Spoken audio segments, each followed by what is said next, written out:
Glória a Deus. Quero também cumprimentar os nossos irmãos que estão do outro lado, através do Facebook. Que essa palavra possa chegar até você e despertar em você o principal propósito da igreja, que somos nós. Amém? Irmãos, eu tenho, por esses dias, observado tudo que tem acontecido no cenário mundial. E eu tenho me perguntado para mim, e a mesma pergunta eu faço a vocês: nós como igreja, o que nós estamos fazendo para que a palavra de Deus venha alcançar aquelas pessoas que ainda não ouviu as verdades de Deus? Quando a gente vai olhar para a história da Bíblia, nós vemos que Deus ele trabalhou de uma maneira linda. E ele trabalhou com tempos, com tempo cronológico, aonde ali ele se manifestava, ele falava com o homem. Depois ele trouxe ali um tempo dos profetas, onde ele falava com o homem através dos profetas, até que se completasse a plenitude da graça, que viesse a pessoa bendita de Jesus, e ele falou através do Filho. O ministério de Jesus ele foi por um período, cronologicamente falando, humanamente falando, curto. Durou apenas 3 anos. E ele cumpriu a tua missão e foi levado aos céus. Sabemos que ele vai voltar. Mas antes da sua ascensão, ele fundou algo que é de suma importância para o segmento da proclamação das tuas verdades, que é a igreja. Talvez muitas pessoas podem falar assim: pastor, mas o que eu tenho muitas vezes a ver com a responsabilidade de anunciar esta palavra? A Bíblia diz que todo aquele que crê no Evangelho, ele tem essa incumbência. Quando nós abrimos a nossa Bíblia, em Mateus, capítulo de número 16, versículo 13. Abra a tua Bíblia aí. Mateus 16, versículo de número 13.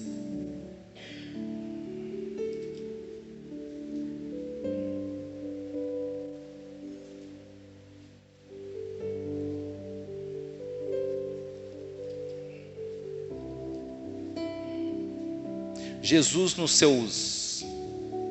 na sua trajetória missionária, ele vai a um lugar chamado Cesareia. E por um período ali, ele começa a ter um diálogo com seus discípulos.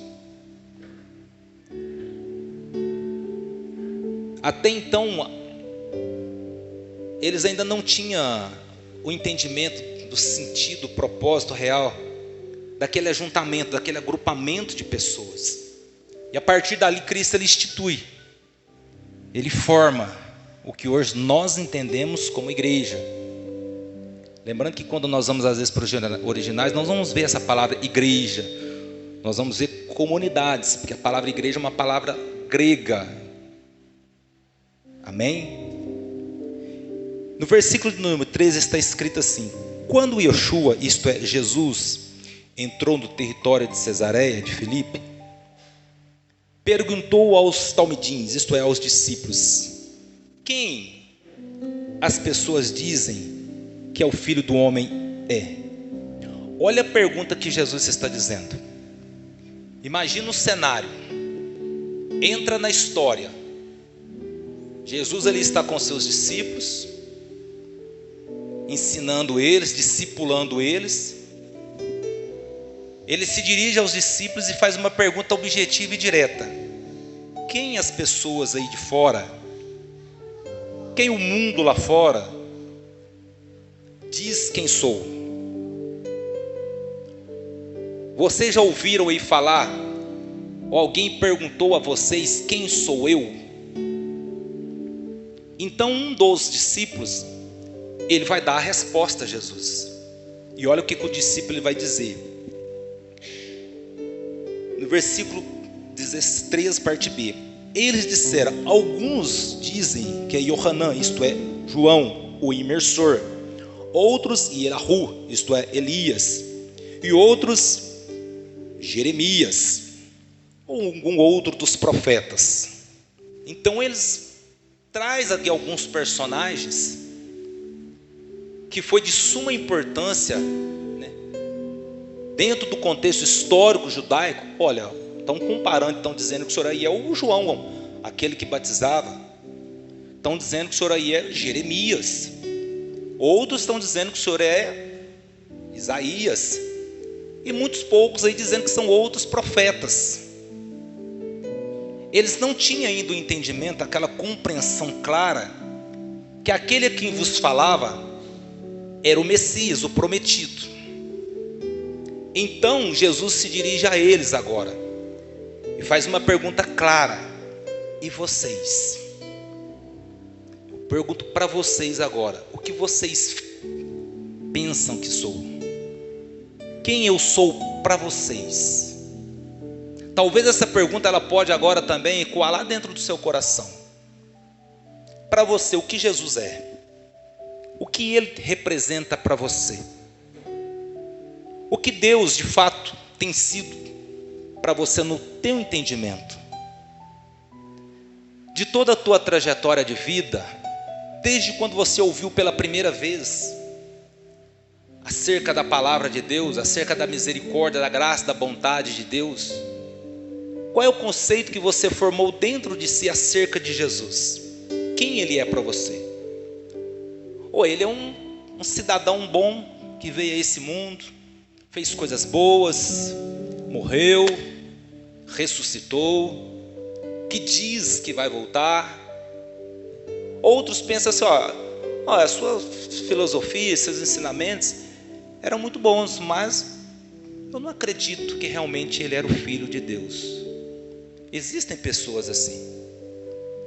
Mas ele está querendo agora extrair dos discípulos, daqueles que iriam dar seguimento às suas verdades: quem vocês dizem que eu sou? Para vocês, o que eu sou? O que me chama a atenção é a resposta de um daqueles que iria se tornar um dos maiores, pode-se dizer assim, defensores da causa de Cristo, que foi Pedro. Então Pedro dá uma resposta ali, mas não direcionada por ele, porque talvez Pedro ainda na sua simplicidade de conhecimento das verdades, que ainda não estava por um processo de chegar até ele, ele dá uma resposta ali que aos olhos dos demais, acredito eu que eles ficaram estagnados, perplexos. Porque Pedro ele vai responder da seguinte forma, continuando o versículo: então Simão Quefas respondeu: você é o Machia, ou o Messias, o Filho do Deus vivo. Olha a resposta de Pedro: você é o Machia, você é o Messias. Você conjecturar para você entender, você é aquele a qual os profetas profetizou, falou que viria, era aquele. Esta verdade ela não chegou a Pedro pelo seu conhecimento, não, porque o texto vai continuar dizendo da seguinte forma, olha que volta para o texto: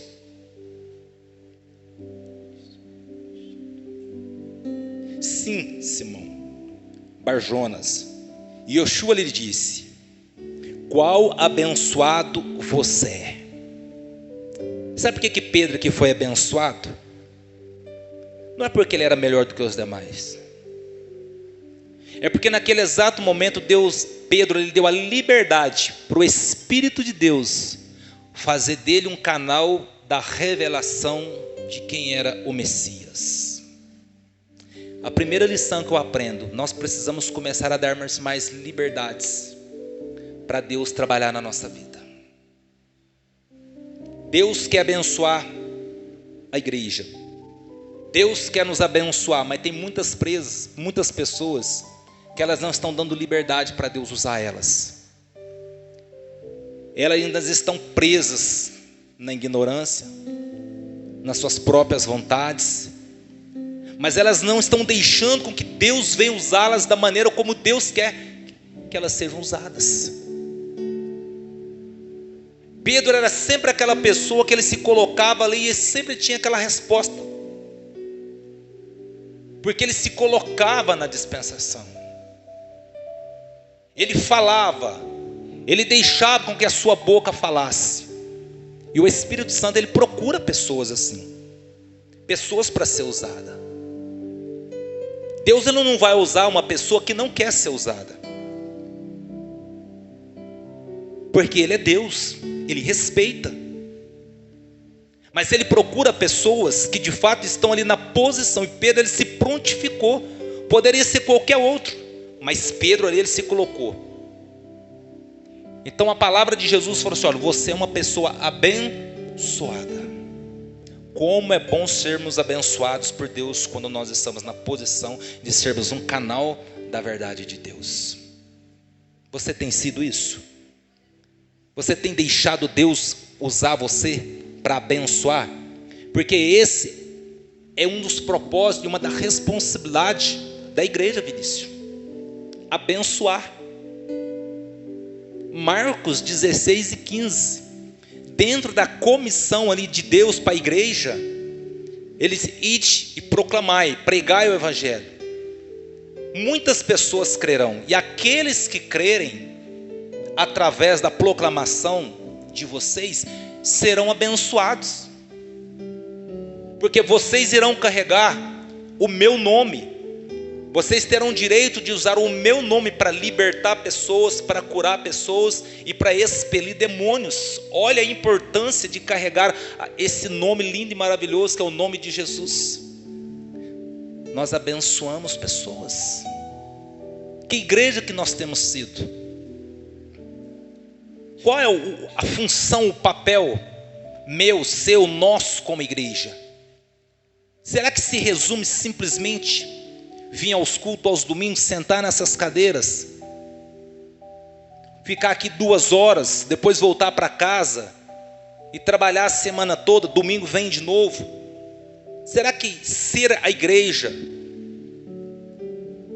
ser esta comunidade, esse grupo de pessoas, será que se resume somente a isto? Pergunte para você: será que eu estou sendo aquela igreja, aquele povo que Jesus chamou e comissionou? Será que se hoje a igreja primitiva ela estivesse aqui hoje e olhasse para nós, será que nós tínhamos as mesmas qualidades, aquela mesma força de vontade, aquele mesmo desejo, aquele mesmo ânimo? Ou nós não estamos vivendo aqui aquelas más qualidades, aquela mornidão, aquele estagnamento da igreja de Laodiceia, como está escrito lá em Apocalipse, no capítulo 3, versículo 16, se não me falha a memória. Uma igreja a qual Jesus olhava para eles e disse: olha, vocês dizem que são ricos, mas não são, são pobres. Vocês não é quente e nem frio, porque se vocês fossem quentes, estariam anunciando a minha palavra. Se vocês fossem frio, melhor quem fosse, porque ainda não teria chegado até vocês a palavra da salvação. Então teria a oportunidade. Mas triste é quando a pessoa ela fica no meio termo. Eu vou vomitar vocês. É a palavra de Jesus que está dizendo: eu vou vomitar vocês. É impossível que vocês venham entrar nas mansões celestiais, porque eu vou vomitar vocês. E eu vejo que Jesus até então ainda não tinha formado a sua igreja, Mas ele continua dizendo mais, volta no versículo.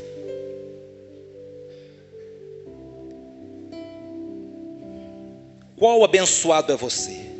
Porque nenhum ser humano lhe revelou isto, de forma nenhuma, mas sim meu Pai no céu. Olha para você ver. O próprio Deus revela a Pedro que ali ele estava diante do Machia, do Messias. Eu também lhes digo isto, que você é Quefas, o que significa pedra. E sobre esta pedra edificarei a minha comunidade. Ou em algumas traduções no grego, a minha igreja. E as portas do Sheol, ou do inferno, não poderão vencer. Olha para você ver. Sobre vocês, eu vou instituir a minha igreja. A partir daquele momento ali, Jesus ele lança ali uma responsabilidade. A partir de hoje, eu estou constituindo aqui um grupo de pessoas, uma comunidade, ou uma igreja, que vai dar seguimento à mensagem da salvação. Não foi o homem que instituiu, mas foi Jesus. Jesus ele é o autor e o consumador da sua igreja. Foi ele. E nós fazemos parte disso. Porque nós somos frutos daqueles que não se covardaram, daqueles que não olharam para trás, mas daqueles que entenderam o recado direto e objetivo. Agora vocês vão, mas não se preocupe, o inferno não vai prevalecer contra vocês.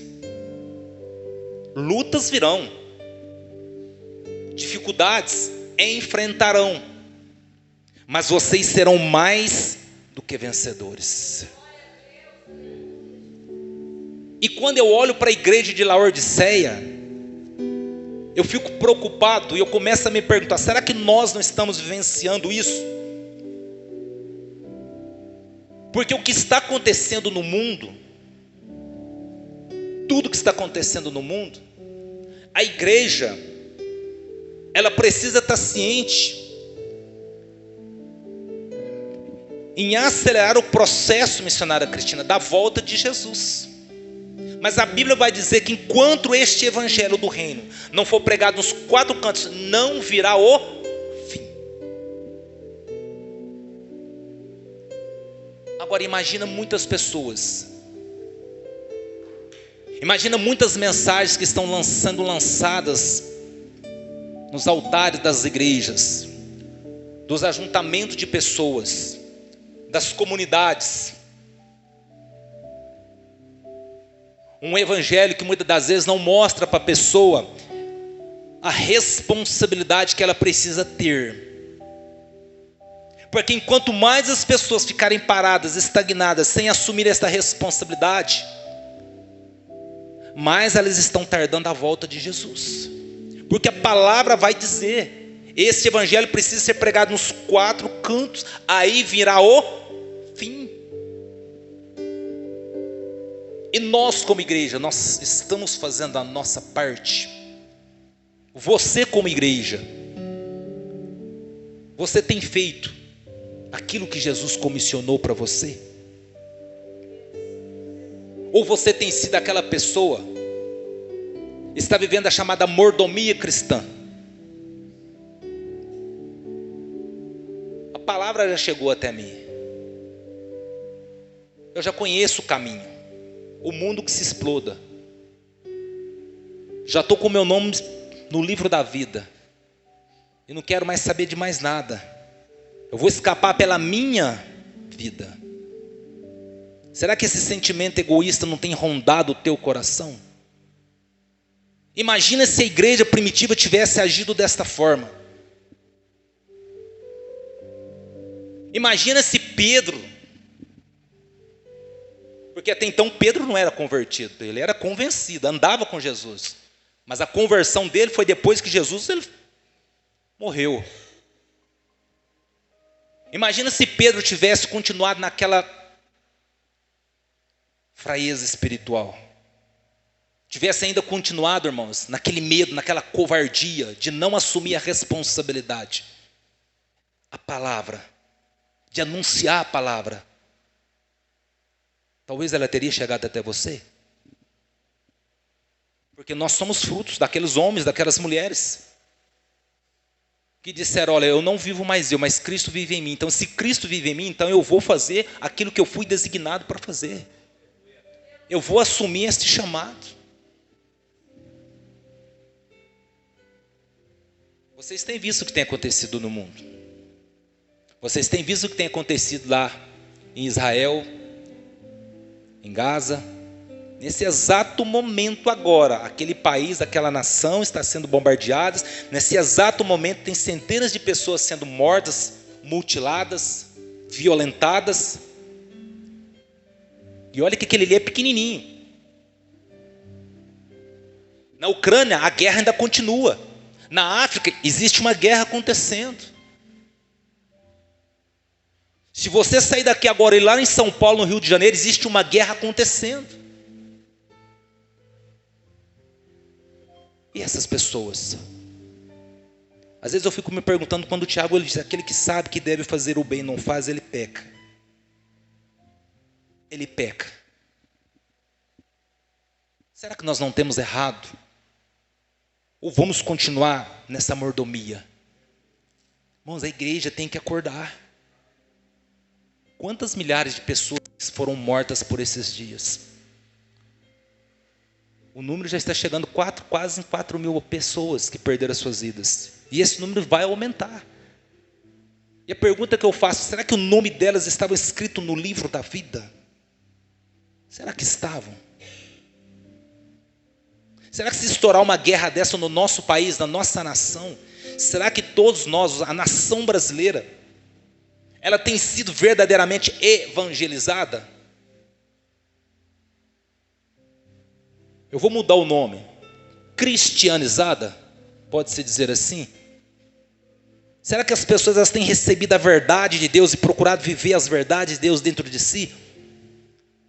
Ou está vivendo aquele falso, aquele chamado pseudo-evangelho?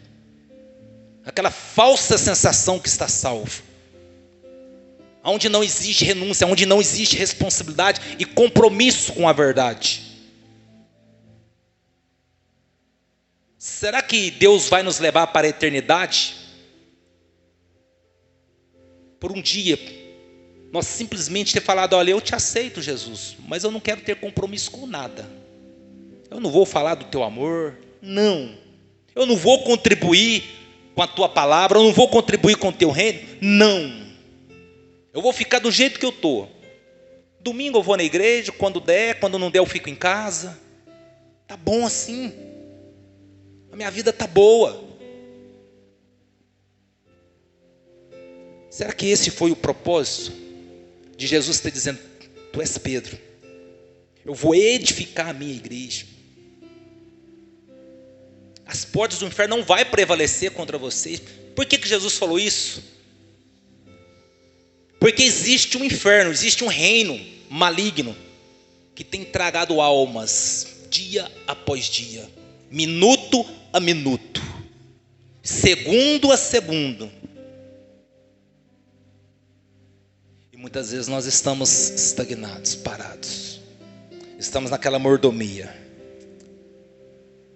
Estou bem, tenho a minha casa, tenho o meu carro para andar, tenho a minha família, estou com saúde, tenho o meu trabalho. Está bom demais. Acorda, tu que dormes. Irmãos, o mundo está em crise. Jesus, de fato, ele está às portas. O apóstolo Paulo, em 1 Coríntios, capítulo 6, ele fala que nós somos a igreja do Deus vivo. E como igreja do Deus vivo, irmãos, nós temos que estar em movimento. E esse movimento, irmãos, ele significa, olha, eu preciso estar anunciando, salvando almas. Eu não acredito que Jesus iria descer dessa terra, instituir uma igreja, instituir um grupo de pessoas simplesmente para ficar só em Jerusalém e ponto final, não.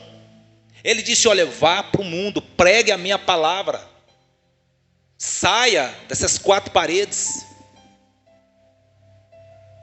Porque a igreja, ela tem a responsabilidade, irmãos, além de promover a salvação, promover o bem, as pessoas, ela também tem a responsabilidade de promover a justiça.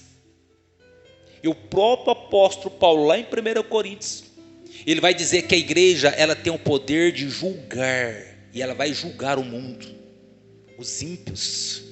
Olha para você ver a responsabilidade. Como igreja, como servos de Deus, tem sido a igreja? Pastor, eu não tenho sido a igreja, eu tenho falhado nessa questão. Então não saia daqui hoje sem essa responsabilidade, sem esta consciência. Sem esta consciência. Eu preciso ter esta consciência. Eu preciso ser útil na obra de Deus. Eu preciso falar para Jesus, Senhor, assim como o profeta Isaías, que Deus o conhecendo, sabendo o potencial que ele tinha, mas ele estava lá num estado que parado. E quando Deus mostrou algo para ele, o que ele fez? Senhor, eu pequei contra ti. Eu vivo no meio de um povo de impuros lábios. Os meus lábios é impuro. Mas eu não quero isso para mim. Eu não quero continuar vivendo assim. E quando ele viu a glória de Deus, irmãos, ele se deixou ser tomado, levado pela glória de Deus. A Bíblia fala que um querubim pegou uma tenaz com uma brasa e purificou os seus lábios. Porque para ser usado por Deus tem que ter a boca santa, tem que ter uma vida de santidade. Deus não sai pegando qualquer um para usar, não, irmãos. Não. Em raras exceções, às vezes isso acontece, mas com propósito. Mas sempre, na maioria das vezes, Deus separa, escolhe e capacita. E Ele se coloca na dispensação e fala, Senhor, eis-me aqui. Pode me enviar. Eu vou conjecturar para você, não importa o que vai acontecer, o problema é que eu vou enfrentar, a luta que vier. Eu sei que o povo está pecaminoso, eu sei que o povo está mergulhado na idolatria, eu sei que a nação de Israel está mergulhada em muitas coisas erradas, mas eu quero ser um canal de bênção, eu quero ser um instrumento.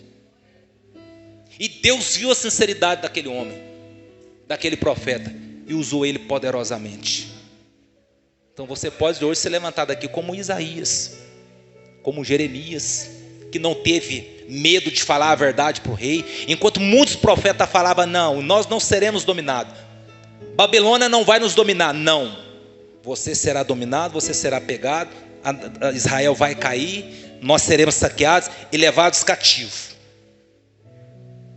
O rei falou, tá vendo por que eu não gosto desse profeta? Ele só fala coisa ruim contra mim, porque falar a verdade incomoda.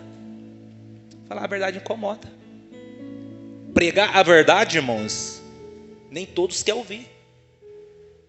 Falar que a pessoa tem que abandonar o pecado e viver na vida de santidade, isso para ele é um incômodo. Ou dizer para ele, não, viva do jeito que você está, fica do mesmo jeito que você está, que está numa benção. Isso agrada o ego dela, porque é isso que a carne quer. Mas quando confronta o erro, é lançado no poço, como Jeremias foi lançado, porque incomodou. O rei não queria ouvir aquilo. Ele queria ouvir as seguintes palavras: olha, vocês vão vencer, pode ficar em paz, o Senhor está com vocês. Não, porque Deus já tinha falado para Jeremias, Deus já havia falado para ele, vocês vão ser tomados, vai ser levado cativo, as mulheres serão levadas como escravos, os filhos, os homens morrerão todos, porque na onde tem o pecado, a justiça de Deus ela vem. Viu o que aconteceu em Israel?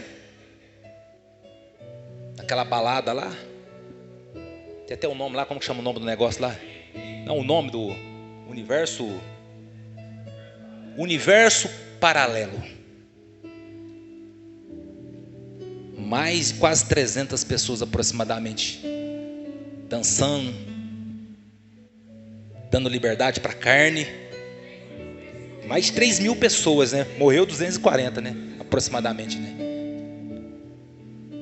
O homem sanguinário veio e ceifou a vida de centenas de pessoas. É isso que acontece. Dá liberdade para a carne, o inimigo vem e ceifa. Será que se ele estivesse nas sinagogas, será que se ele estivesse orando, clamando ao Deus, intercedendo para o Machia deles voltar, será que eles teriam perdido a vida? Eu acredito que não. É por isso que como igreja nós temos que clamar a volta de Jesus. Mas antes de nós ficarmos clamando, Jesus volta, eu não aguento mais essa vida, olha para a direita, olha para a esquerda, quantas pessoas ainda não têm a graça de Deus na vida e que precisam ser alcançadas. E essa foi a missão da igreja. Jeremias entendeu isso, Isaías entendeu isso. Foi uma bênção. Deus conta conosco. Deus conta com a igreja. Deus quer que você, Bruno, olha para mim, se coloca na posição e venha falar: Senhor, eu quero ser usado por Ti, eu vou aprender dessa palavra, eu vou ensinar essa palavra, eu vou pregar essa palavra. Se cada um de nós aqui, irmãos, falasse: olha, até no final do ano, uma alma para Jesus, eu quero ganhar, isso daqui fica pequeno. Isso daqui não vai caber. Mas enquanto nós ficarmos com aquele pensamento, vivendo aquela mordomia cristã, entre aspas, eu já estou salvo e o mundo que se exploda. É assim que o inimigo quer. E é isso que Satanás tem trabalhado na vida de muitas pessoas. Porque a mensagem que tem sido lançada em muitos lugares é aquela mensagem humanista, egocêntrica. Aquela mensagem: Deus está te dando isso, Deus te abençoando, Deus vai fazer isso na sua vida. Não importa como você estiver, Deus é contigo. Eu ouvi uma coisa de uma cantora que está no mundo aí, que aquilo ali me deixou envergonhado, como cristão. Uma jovem que está aí. Ela usou a seguinte frase: eu nem achei que eu ia ser mais convidada para ir cantar em igreja evangélica. E ela deu uma risada maligna, diabólica. Só viu que era o diabo rindo na boca dela. Quem é espiritual, quem não é, achou que era. E depois o pastor dela foi lá e profetizou, disse para ela: olha, você é uma voz de Deus nessa terra, e aonde você colocar as plantas dos teus pés, Deus estará contigo, vírgula. Estará, vírgula. Uma pessoa que ao mesmo tempo que está falando de Jesus, cantando louvores, está cantando aquelas músicas imorais, se sensualizando, sendo um objeto de prostituição virtual. Esse é o Deus que ela serve? O que muitos estão pregando, estão dizendo? Posso até ser ignorante, posso até ser rude, mas não é assim que eu acredito, porque eu acredito que Deus é santo, e Ele não tem parte na liberdade e na libertinagem carnal, não tem. Amém, igreja? Seja a igreja de Jesus, seja a igreja que Jesus chamou. Faça esse propósito: Senhor, até no final do ano eu quero, pelo menos uma alma eu quero trazer para o Teu reino. Pelo menos uma alma. Alguém tem uma pessoa que ama aqui de verdade? Eu amo essa pessoa. Uma amiga, eu amo, eu tenho uma consideração muito forte por essa pessoa. Só que essa pessoa, ela ainda não conhece a verdade, ela precisa conhecer a verdade. Fala para Deus: Senhor, eu não sei às vezes falar do Teu amor, mas o Teu Espírito falou que vai me ensinar e vai me colocar nas minhas bocas as palavras que eu deva falar. Então eu vou falar de Jesus para ela. Eu vou falar. E eu creio, porque quem convence o homem do pecado e da justiça, irmãos, não somos nós, mas é o Espírito de Deus. É Ele. E eu tenho certeza que você vai ser um canal de bênção. Amém? E a Bíblia diz que a alegria do Senhor é a nossa força. Quando nós fazemos e promovemos festa no céu, o céu se alegra. E nós nos tornamos mais fortes, porque Deus se alegra conosco. Amém? Que Deus o abençoe nesta noite, no nome de Jesus. E faça esse compromisso com Deus. Assim também você que está do outro lado, seja uma bênção. E assuma a responsabilidade de falar do amor de Jesus. Que Deus abençoe no nome do Senhor. A igreja curva a cabeça.